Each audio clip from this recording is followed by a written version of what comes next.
This is Dodds' Art Room and welcome to my third video on how to achieve a C grade in GCSE Art and Design. Today I'm going to be looking at the work of Steven Janssen, and I've chosen Steven Janssen because you don't have to be a master artist in order to reproduce his work. You simply need two skills. One, being able to paint sharp, clean lines, which I've showed you how to do in my previous videos, and two, being able to blend with watercolor paint. I hope you enjoyed the video and thanks for watching. To reproduce the work of Steven Janssen, I'm going to use two different sorts of paint. For the black lines, I'm going to use acrylic paint, and for the coloured areas, I'm going to use watercolour. Now, the reason behind this is that acrylic paint gives a real solid quality, and that's what I want to achieve when painting the black lines. Also, it's permanent, so once it's dried and it's painted, it doesn't matter that I'm going to put watercolour next to it, there'll be no issues of bleeding. When painting a coloured area, I'm going to use watercolour paint. And the reason for this choice is that watercolour paint has a transparency quality to it, and that's what I feel is present in Steven Janssen's work. Also, I find watercolour paint is a lot faster to blend with than acrylic. So it's a case of trying to use my time as effectively as possible.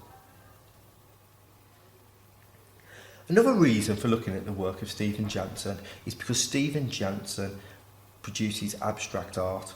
And if you're trying to reproduce another artist's work and you don't get it exact, often abstract work helps you disguise those mistakes. If you look at the work of Steven Janssen, it's made up of black lines that flow very elegantly from one end of the paper to the other, changing in thickness as they go along. Then, in between the black lines, there's tonal change. So if we look at this one here, it changes from the centre, from a light blue, almost white, into a darker blue as it gets closer to the black lines. This effect always reminds me of a stained glass window. So the colour bits represent the glass and the black bits represent the lead that holds the glass in place. If possible, I'm going to recommend that you invest in a quality pack of watercolour paint. These are the ones that I use when I'm at home doing my own paintings. However, I understand that a lot of people won't have access to watercolours like these. So today I'm going to do my painting using the same ones that we use in my lessons. Now, the difference you can see instantly is they don't have the same range of colours. The ones that I use cost about £50 a pack. These ones cost about £2.50. So, as I've said before, always spend a little bit of time preparing your palette. Think about what colours you're going to need, analyse the image in front of you and spend some time getting them as close as you can. I'm using number 2 brush for this painting. And the reason for that is it's small enough that I have the level of control that I want, but also it allows me to get enough watercolour into the bristles so that when the two colours touch each other, they're both still wet. So you'll notice I'm starting with the lightest colour first in the centre, and all I'm doing is I'm dropping a heavier colour next to it. And what I'll do is in a moment I'll blend those together. They jump a little bit. Remember, it's very important that the two colours are wet when they touch each other. That's what allows them to blend nice and subtly, overlapping one into the other. I'm just going to introduce those lightest tones, and you can see they've run into each other, they've blended into each other. Now, it doesn't matter if you go over the black lines at this point, because you can tidy them up afterwards. So now I've just done my first two colours on there. You can see a little bit of tonal change starting in the centre going towards the edge. So now what I'm going to do is I'm going to start to add slightly darker tones at the edges. And I'm just going to drop those colours on. You don't want too much paint on your brush now. You just want to introduce a little bit. Notice how only the very tip of my brush It's making contact with the paper. I'm dropping a little bit of colour on there. And if it isn't spreading out as I want it to, you just give it a little bit of push with the tip of your brush. So remember, this has to happen while both colours are wet. So the darker colour touches the light colour and it instantly wants to spread out. And there you have, that's the first bit of blending done. So I'm going to go on to my next shape again. I'm going to start with a light colour in the middle. Lighter than it's going to be in by the time I've finished. But I just want to make sure it's nice and watery, nice and wet the paper. And both colours touch. So you notice then my brush wasn't actually coming off the paper. The tip touches and it moves around very lightly. I'm being very gentle. What I see quite a few students doing is they can be a bit rough with the paper and they're almost scrubbing the brush against the paper, and then what happens, you get this horrible bobbly effect, and essentially what happens is that they're ruining the paper by overworking it. So if you feel that's happening, it means you need to be light with your brush and you need to stop your work and you just need to let the paper dry a little bit. So that's my first two colours. Constantly looking back at the original. Now I won't be able to get the tones to use of blue exact because the palette I'm using just won't allow me to. But what I'm trying to do is I'm trying to create something that's similar to the style of Janssen. Remember, at the research stage it's about exploring an artist's style, and it's about understanding it. Right, I'm going to talk a little bit less and concentrate on my painting there. So the edges, I'm going to drop in those darker bits.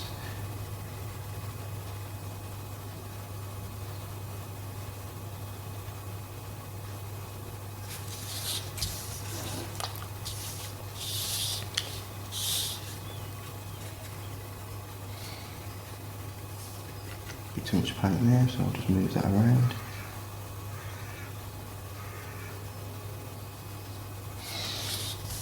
I'm going to have to drop some more of the lighter colouring in a moment to get it to blend better. That's alright.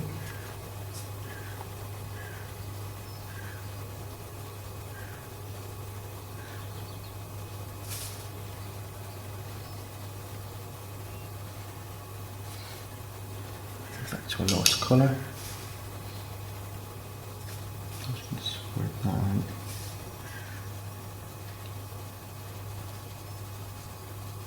No, brush doesn't come off the paper at all. Just going in various directions, very short marks.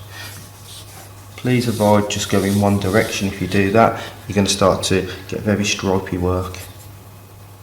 I'm going to introduce a little bit more of the darker colour, and I'm purposely going to actually go onto the black here, just to make sure I'm getting right up to the edge.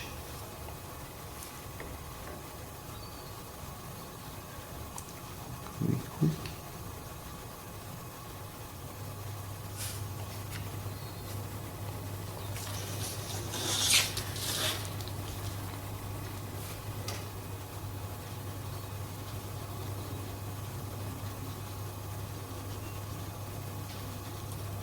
Skipping around, never stay in one area too long, constantly moving. I don't want an area to dry. A little bit of that lighter colour again in the middle. I do want to get it a little bit darker.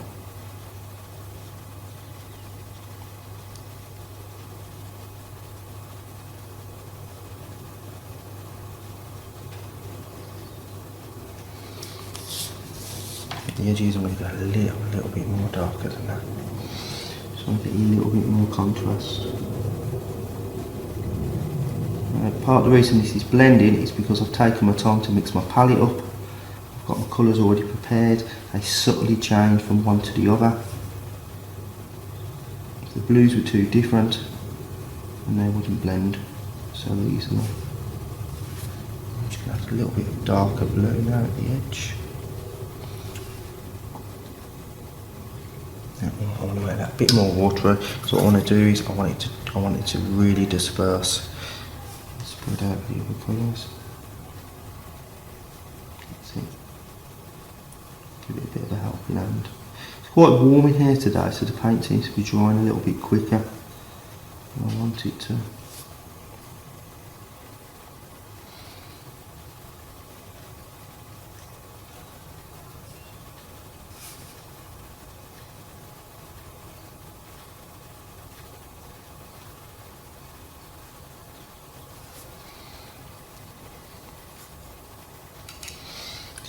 this little bit in here because I think it's a bit of a hard edge. Oh, there you go, and that's blended. That's my second colour done. So I'm going to do this longer one now, and I'll just do this little bit and I think I'll finish there, because I just want to show you the technique today. Alright, for this one I'm going to start off with a bigger brush, just because there's a more area to cover. I don't feel with a small brush that I could work fast enough. So starting off with my lighter colour again, very quickly. I'm actually going to cover pretty much all of it with that. So I've got that lovely watery surface to work on top of.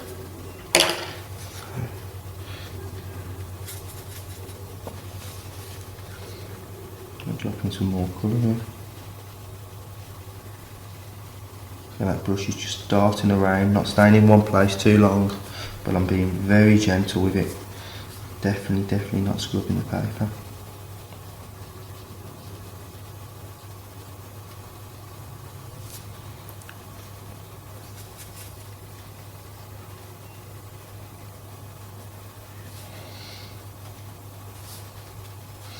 Now, Steven Janssen's work is actually based on mussels, so I would suggest you go away and have a look. It's quite interesting. So if you imagine the mussels in an arm, if you peeled away the skin, that's what these abstract shapes are based on.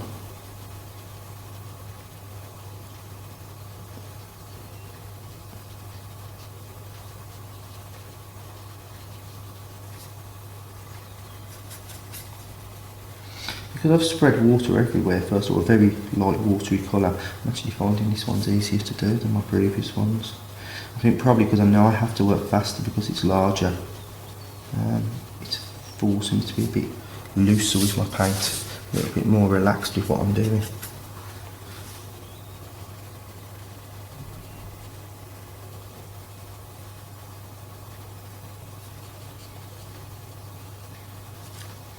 Just got a stray hair of brush there, caused me a few problems.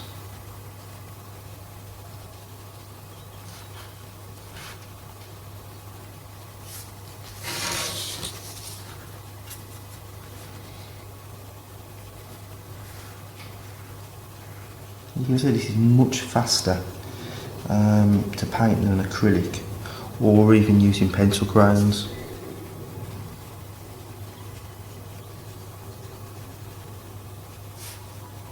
Right, so now I'm going to go darker.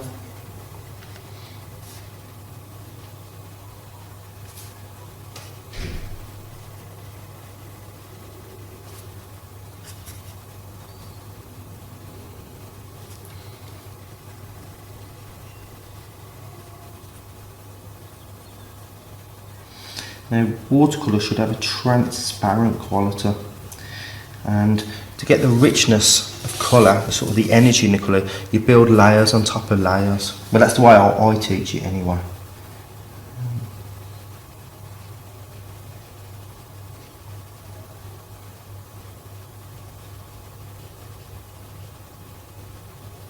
I also say to my students that when you're looking at your watercolour on the palette, it should look like weak cordial pop. And to test it's watery enough, I get them to tip the palette slightly. And if it runs when it's at a slight angle, it generally means that you've got the ratio of water and paint correct.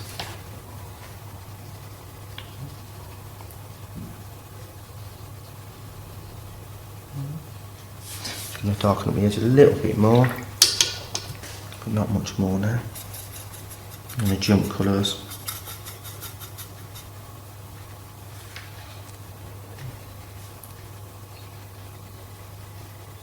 To work a lot faster now.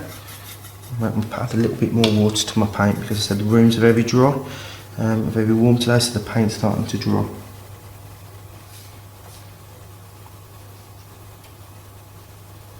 Something else I noticed with students, they get the paint mixed really well, and then as the lesson goes on, the water in the paint starts to evaporate, and I don't think of adding extra water to it. It starts to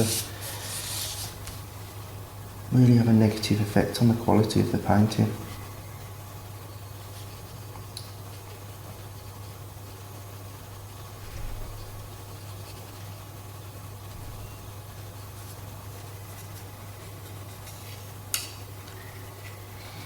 Just going to blend the centre of it a little bit more in the moment. It's looking a bit cloudy. Back to the lighter colour.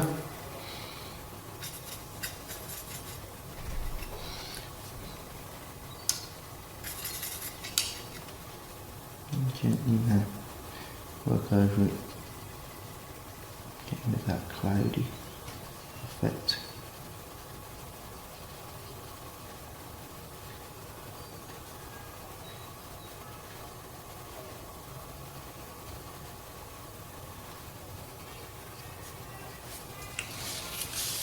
And that's the third one done, and finally I'm just going to do that very little one. Okay, starting with my lighters, I'm just going to dab that in. You can hardly see that. I'm going to go with a darker colour, randomly spread it again. Just a little bit, just a dab.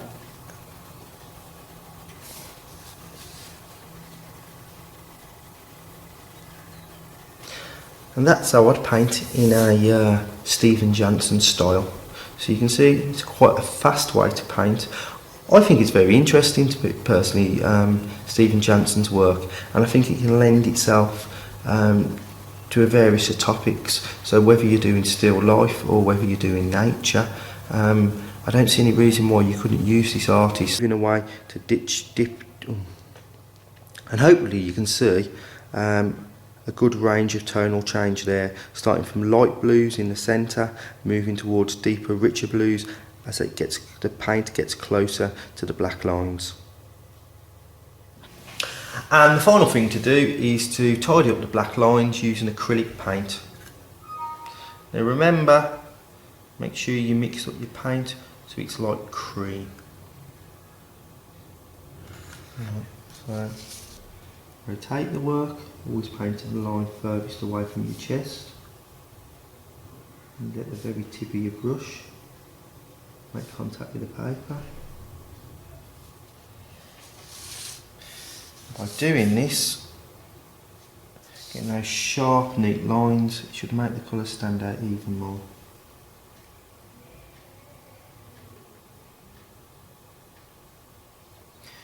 You want to get those lovely flowing lines that Steven Janssen has in his work.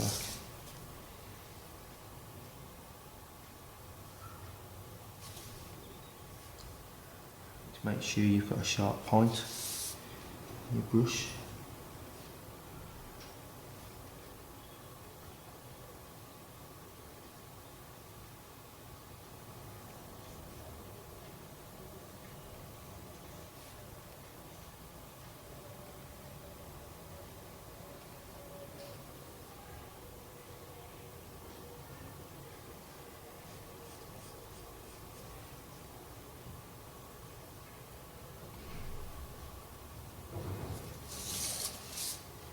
Because this brush I'm using is quite old, so it hasn't got the tip which I'd like. So if you don't have the control to paint really thin lines, then use a black permanent pen.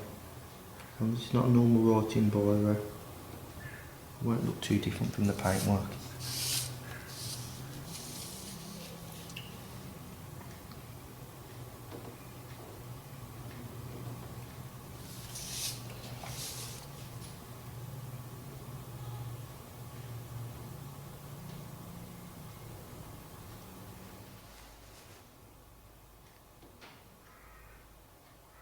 And that's how to paint in a style similar to Steven Janssen. I hope you enjoyed watching the video. If you did, please give me a like, consider subscribing, or maybe tell a friend that's studying GCSE Art and Design.